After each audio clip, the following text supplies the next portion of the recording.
Hey everybody, and welcome back to Kerbal Space Program RP-0. We are out on the launch pad with our Mk3 Shuttle. This is our prototype that we've been testing in our live streams, and well, it's time for its first full-up test run. We have Jaeger at the stick with systems or mission scientist Elisa, last name I'm not going to try to pronounce, and Dimitri, also last name I'm not going to try to pronounce. Maybe Kerbin. Anyway, we have two contracts that we're going to try to take care of with this flight. One of them is 3 Kerbals to low Earth orbit, and the second one is this satellite contract, which I don't usually take, but the money was good, and I wanted a good means of testing this as a platform. Yeah, ascending those about 89 degrees.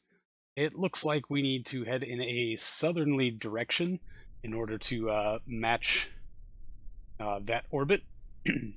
So it looks like we'll get to test out our roll program, but also, Shuttle needs a name. This is its maiden flight, so we will officially accept name submissions right in the comments below. So maybe finish watching the episode, see if you like it, or if you want to actually give it a name.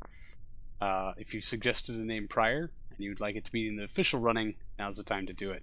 Anyway, SAS is on, throttle is set to full, ignition sequence start. Those 2 F1As take a good long while to get spooled up, as do those RS-25s, but looks like we are all lit. Let's get these clamps off. Yeah, we still have some of the off-the-pad drift. Not a big deal. We're just gonna let this build up some speed. We'll actually try to roll it back just a bit, see if we can't get that velocity vector going straight up. We need some altitude and some speed before we can go through with our roll program and get ourselves aimed south, so we'll just let them start to get moving in kind of the correct-ish direction. Now, I have flown this just a few times in live streams, but never all up and never when it wasn't a simulation. As you can tell by the look on the crew's faces, they all look not very pleased to be here. Not a single smile anywhere in the shuttle. You think you get the chance to take something on a maiden flight, make history, be the largest capacity shuttle this program has ever flown, etc. You might be a little happy about that, but none of these 3 are. Alright, our actual crew capacity is 7, but we are running this test flight with just 3. Seemed logical at the time, I guess, and the contract that we're trying to fulfill, the 3 Kerbal to low Earth orbit, only stipulates that we have 3 Kerbals, so there's no real point in hacking 7 on board. Why kill off every Cosmonaut we have available to us if we can only kill 3 of them? Anyway, there's our roll. Let's get ourselves angled the tip south. And we can actually start angling into that now that we've got some speed built up here. Finish the roll. Good job, Jaeger. Jaeger is, of course, an ace pilot. He's done many Shuriken flights. I think he actually piloted some of the very first shuttles way back in the 1960s when we were first prototyping these things. So he's got more than 20 years under his belt. Although it really looks like he is having some kind of panic attack, or maybe a solid waste related incident. Anyway, I'm going to go ahead and get this thing to orbit, hopefully without too much deviation, because I really can't bring up anything that's going to tell me much where I'm supposed to go. I'm just going to I guess try to keep an eye on that inclination, although it should have shifted radically already, and hopefully we won't be too far off that marker, although our satellite should have lots of its own delta V for which to make said orbit or something. Anyway, I'll see all of you in orbit. And aside from just a little bit of some jitteriness, this craft isn't really all that difficult to fly. We sorted out most of this stuff in testing.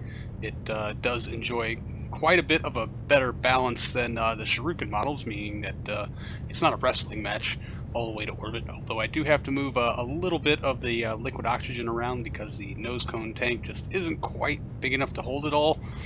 But once we get that all figured out, or some of it moved around at least, it pretty much flies itself. there's booster set, and those two F1As are off and away, hopefully not to land on someone's house in Miami.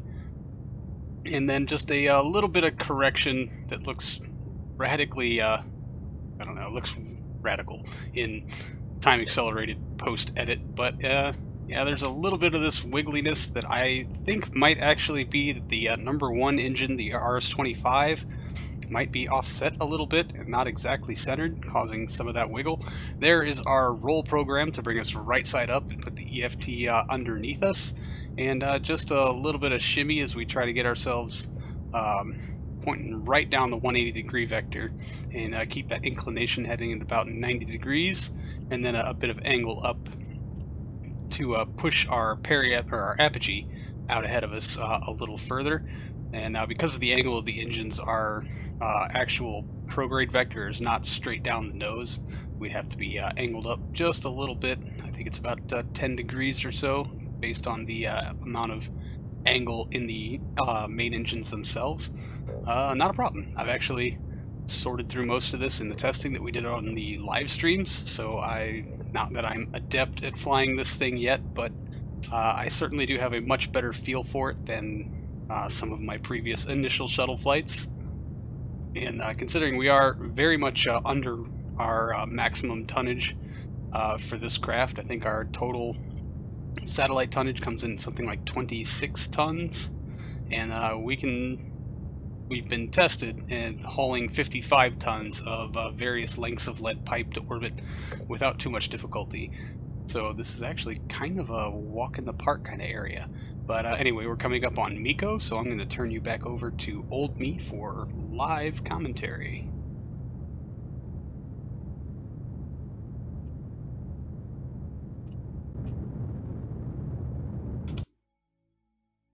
Oh, 359 by 198, and we still had 7 seconds of runtime, 380 meters per second left in our EFT.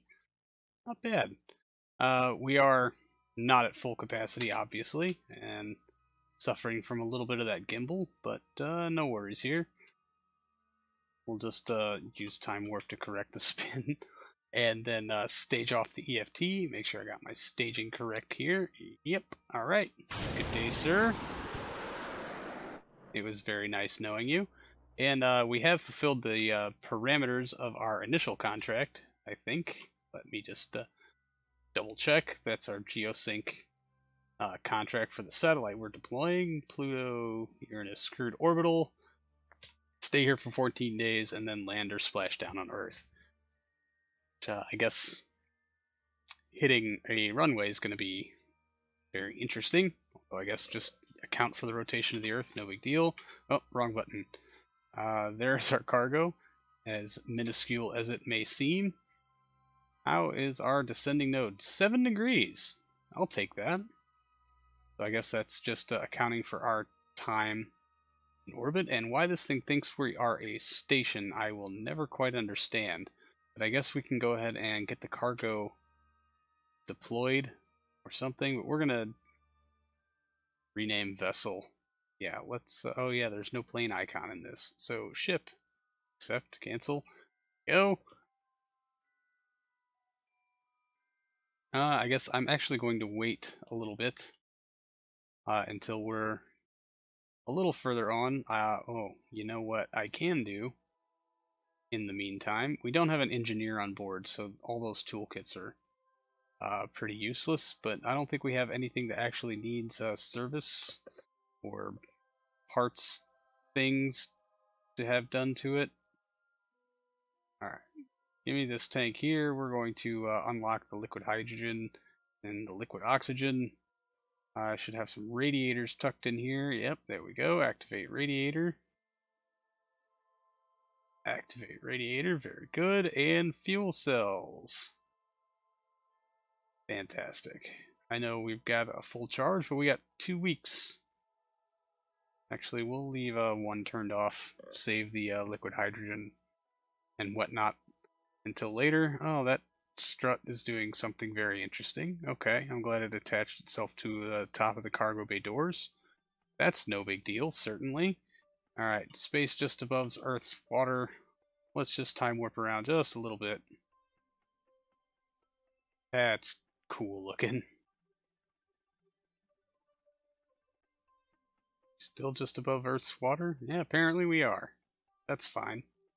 We'll hit poles here in a second. I'll get these pictures taken, then we'll be done with that little adventure. Maybe. Grassland shores poles. Okay. I'm glad. Grasslands, huh? Interesting. Take photographs.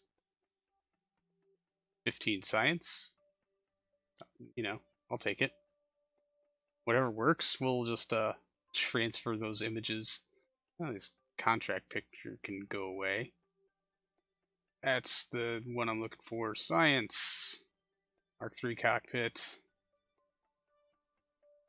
Film return. Transfer. While I'm thinking about it, can we analyze telemetry? No, we've already got that. Of course we do. We probably have the rest of it anyway. So, good day, sir. Yeah, it looks like we're in a fairly good position here. So I guess we'll just go ahead and get this cargo out of the bay and deployed. First thing we should do is activate an antenna. Make sure its battery is turned on. Yes. Now this is a two-stage payload, I guess. Alright, good. Your avionics are on. Let's go ahead and unlock your battery. And decouple node. Cargo is free.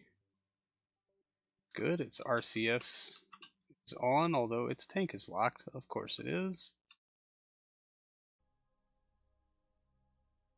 There's the directional I was looking for. Let's just get you straight out of the bay.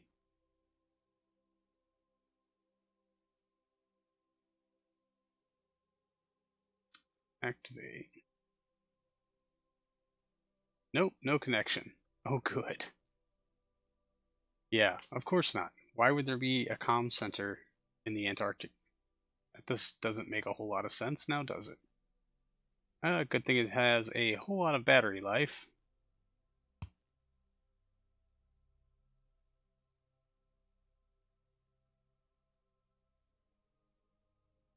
Man, that's just cool.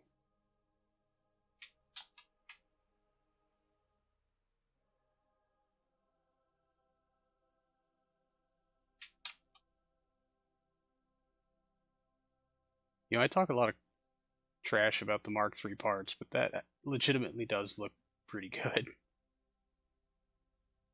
I think I'm alright with this.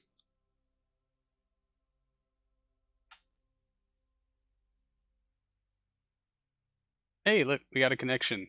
I don't know how that happened, but alright. So let's go ahead and get our panels out. Extend. Extend.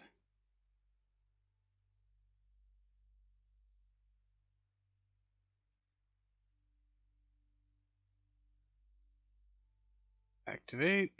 Target. Active vessel. Seems like it's a pretty good idea. And we'll just go ahead and boot up the rest of these.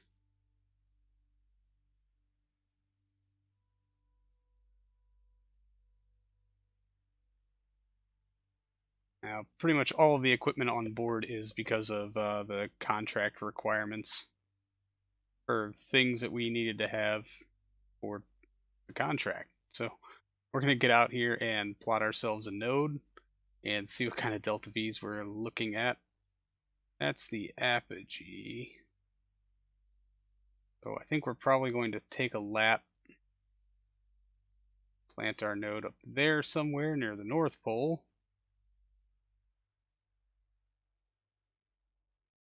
3474, 34408. We're going to be a bit off, but hopefully after we have our orbit circularized enough, we can then correct for inclination. We'll save some delta V that way. 5 kilometers per second in this stage. I guess our... I don't know. I don't know what to call this stage, really.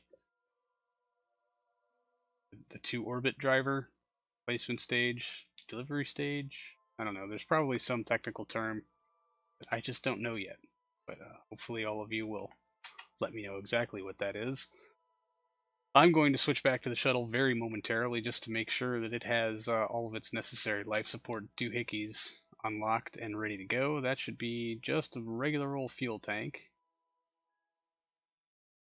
What am I focused on if I can't click on that fuel tank? Or anything at all? There we go. Alright, good. That one is open. And there's the polar switch. Fantastic. Yeah, everything there is unlocked except for the fuel that we don't quite need. Oh man, you're getting real serious about this. You can't click on me, game. All of that is good. Let's activate our CO2 scrubber. Take a crew report. Okay, we've already got a crew report from above the poles.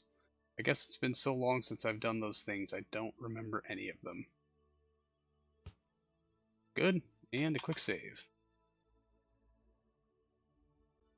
And before I screw up and do something dumb, let's shut down our RS-25s. They won't relight again anyway, they only have one ignition.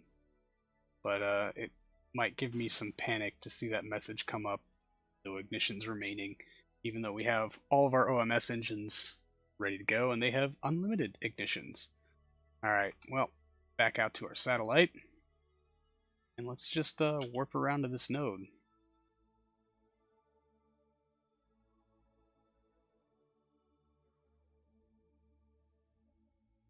Alright, we're 5 minutes or so out, and I remember now that I need to unlock our AJ-10.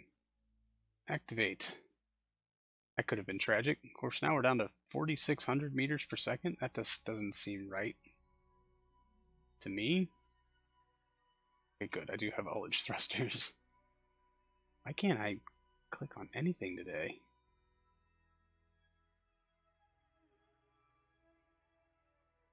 Oh, it's only got 4 ignitions. Hopefully we'll only need 3 of them. 1 for this correction, 1 to raise our periapsis, and then 1 to correct our inclination. Oops. That was an oversight. Says we got 18 minutes of runtime. We should be burning this node then. Oops. Okay, engine is green. Ignition. We have good light. And much like any of our other long engine burns, I've taken the liberty of speeding this all up in post because no one wants to stare at this thing for 10 minutes while it makes an extraordinarily long burn. Just a quick systems check on some of our things and then get caught entirely off guard by this randomly beautiful scenery. Just another one of those times where KSP made me take a step back and say, oh wow, that's really nice. And then a little bit of time warping, as we don't really have a whole lot to do with this. It stays pretty much on the node all by itself, and we'll go ahead and raise that apogee up to an appropriate level. Man, that just looks good, doesn't it? So this is actually supposed to be a geosynchronous satellite. It'll make 1 orbit every 24 hours. Obviously not geostationary. We're in a polar orbit, not equatorial. That's just not a thing. Little bits of correction here or there just to try to get our heading lined up, although we can afford to be a little sloppy because we're way off on our inclination anyway. So there's going to be at least 1 more burn to raise periapsis up to the appropriate orbital period, and then another burn to correct inclination, and then hopefully 1 more burn after that to deorbit the, I don't know, the cargo stage, the deployment stage, whatever it is that we want to call this thing, and hopefully clean up our space junk so we have just but 1 ComSat in just this one thing as a ComSat and not a bunch of debris hanging out in orbit. It's the only real advantage to doing this with a shuttle. Alright, well, 35 million something. A little bit off, but altitude looks a little, we're a little over. Oh, nope. I mean, yes, we're gonna warp to there eventually, but not right now. Oh, jeez.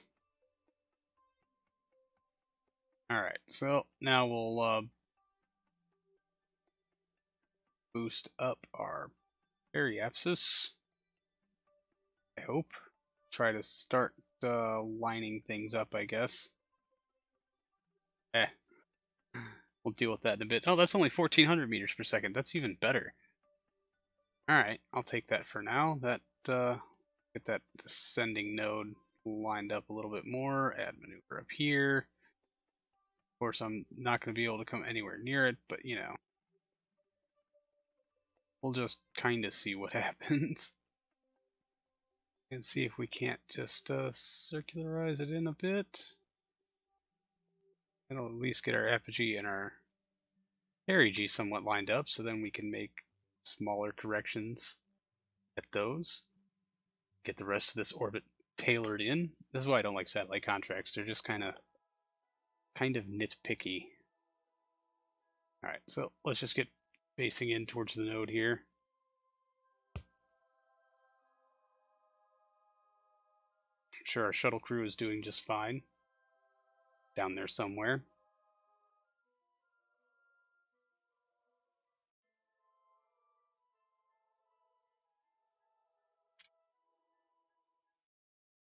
Alright. Ullage, ullage, ullage. Engine is green, light it up.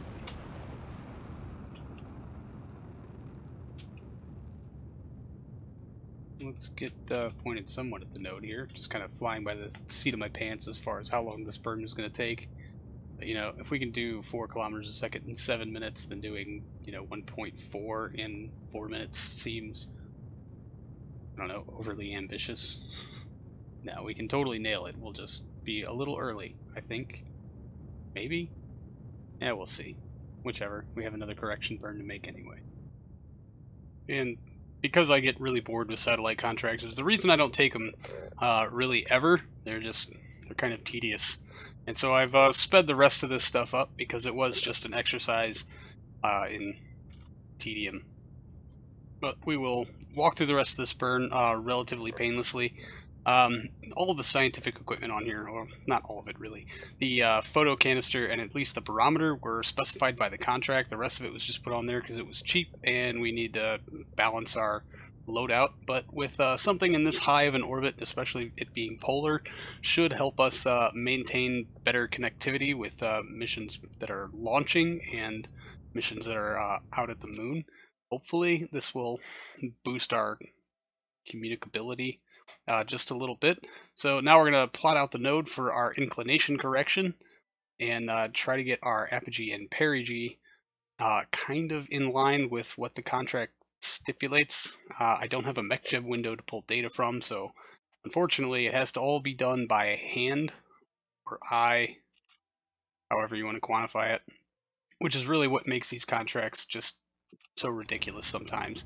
And there's the third light of our AJ-10, a little bit of assist from the thrusters because I ran just a bit past the node as per usual, but it is very quick burn, and then we can kind of finish it off on RCS. We are almost in our desired orbit. They're just walking off the last little bits, but nothing checked. Absolutely no part of this contract has been fulfilled, which worries me greatly.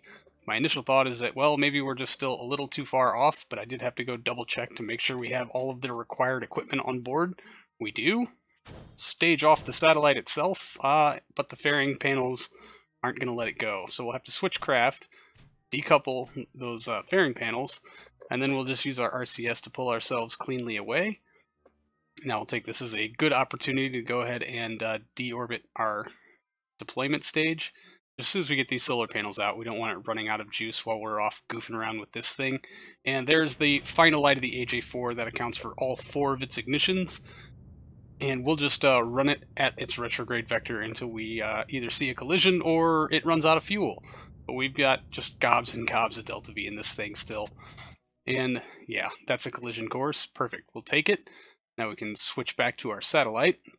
And after just mere minutes of loading time, we can jump back out to our map view and try to make some corrections. Actually, this node is coming up first, so we'll take this as a time to just make some very, very small corrections, try to get that orbit as zeroed in as humanly possible, I don't know what the margin for error is, but typically it's 1 or 2%, very loosely.